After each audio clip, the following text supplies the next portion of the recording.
में आपको ग़िज़ा पहुंचाई है वो 90 साल तक भी आपको ग़िज़ा पहुंचाएगा। आपके काम नहीं है सोचने का, आपको अपना काम करने की जरूरत है। आपको ये गौर करने की जरूरत नहीं है मदद आएगी कैसे। यूनुस को मछली के पेट में ग़िज़ा किसने पहुंचाई, वो जानता है कि मदद कैसे आएगी। हजरत आदम को जब जमीन पर उतारा गया तो 300 साल तन्हा गुजारे। अल्लाह जानता है कि मदद कैसे आएगी, वो मदद कैसे फरमाएगा वो जानता है।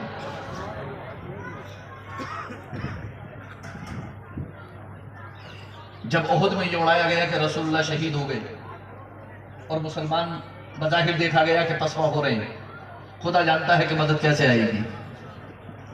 खुदा जानता है कि मदद, खुदा जानता है मदद कैसे आएगी। वो मदद कैसे फरमाएगा। वो किसी सबब और वसीले का मोहताज नहीं है, वो गनी है, हम मोहताज हैं। वो मोहताज नहीं है, वो तो गनी है।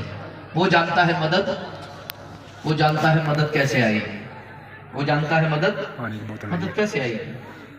हजरत यूसुफ अलैहिस्सलाम को मिस्र के कैद खाने में मदद कैसे पहुंची अल्लाह जानता है। मदद पहुंचेगी, चींटियों को उनके बिल में ग़िज़ा कैसे पहुंचेगी अल्लाह जानता है। समंदरों की मछलियों को ग़िज़ा कैसे मिलेगी अल्लाह जानता है। आपको ये सोचने की जरूरत नहीं है ना मदद कैसे आएगी। ये हमारे लिए इंपॉर्टेंट नहीं है मदद कैसे आएगी।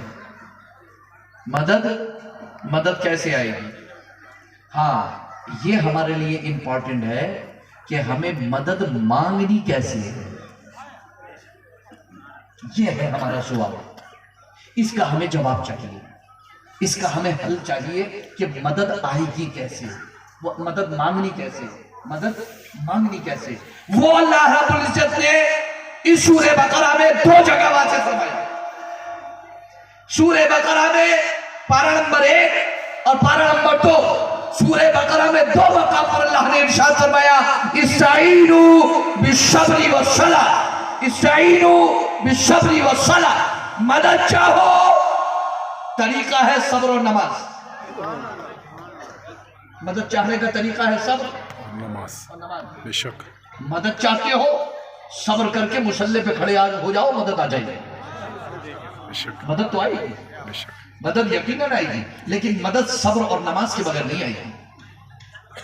सब्र और नमाज का दामन तो थामना होगा, सब्र करना होगा और नमाज पढ़नी होगी, अल्लाह की इबादत करनी होगी, अल्लाह की फरमाबरदारी करना होगी, अल्लाह की नाफरमानी से बचना होगा। मदद यकीनन आएगी, मदद यकीनन आएगी, मदद नहीं रुकेगी। लेकिन मदद आएगी उसी के लिए कि जो सब्र करके मुसल्ले पर खड़ा हो जाएगा। अल्लाह के रसूल सरवर कालिम सल्लल्लाहु अलैहि वसल्लम को जब कोई अहम मसला पेश होता, कोई अहम मामला दरपेश होता, तो अल्लाह के रसूल सल्लल्लाहु अलैहि वसल्लम फौरन मुसल्ले पर तशरीफ ले आते। आपको मदद चाहिए, जब आपको मदद चाहिए होती है तो आप क्या करते हो। आप सुबह को 10 बजे सो के उठ के जेब में कुछ पैसे डालते हो और सीधा तलाश करते हो कि पीर साहब कहाँ मिलेंगे। सुनो मेरी बात, और सुनो, तवज्जो से सुनो, सुनना जरूरी है आपको। मैं बताता हूँ आपकी मदद हो क्यों नहीं रही है।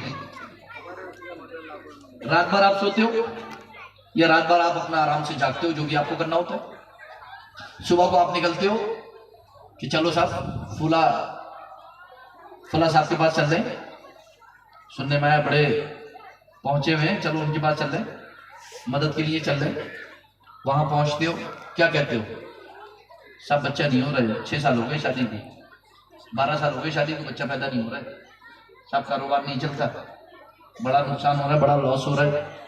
जो कारोबार में हाथ डालते हैं लॉस हो जाता है, नुकसान हो जाता है, कारोबार नहीं चल रहा, भैंसें मर रही हैं, दूध नहीं दे रही हैं, ठीक है, कारोबार नहीं चलता, बच्ची की शादी करनी है, कोई इंतज़ाम नहीं है, ठीक है, बच्चे को पढ़ाना है, कोई इंतज़ाम नहीं है, बच्चों के रिश्ते नहीं आ रहे हैं, बच्चियों के रिश्ते नहीं आ रहे हैं, ठीक है, पड़ोसी बड़ा परेशान कर रहा है, रिश्तेदार बड़ा परेशान कर रहे हैं, फला बहुत परेशान कर रहा है। अजी जाके पूरा किस्सा चिट्ठा आपने वहाँ जाके बैठ के सुना दिया, रो रो के सुना दिया बैठ करके आराम से। कब सुनाया, सुबह को 10 बजे, 11 बजे, 12 बजे, 2 बजे, 4 बजे सुनाया और आराम से वहां पर बैठे और इत्मीनान से आ गया। अब हमारा काम हो जाएगा।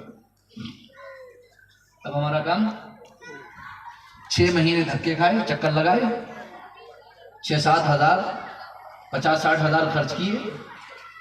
जब काम नहीं बना तो अगला ढूंढ लिया। हिम्मत फिर भी नहीं हारे।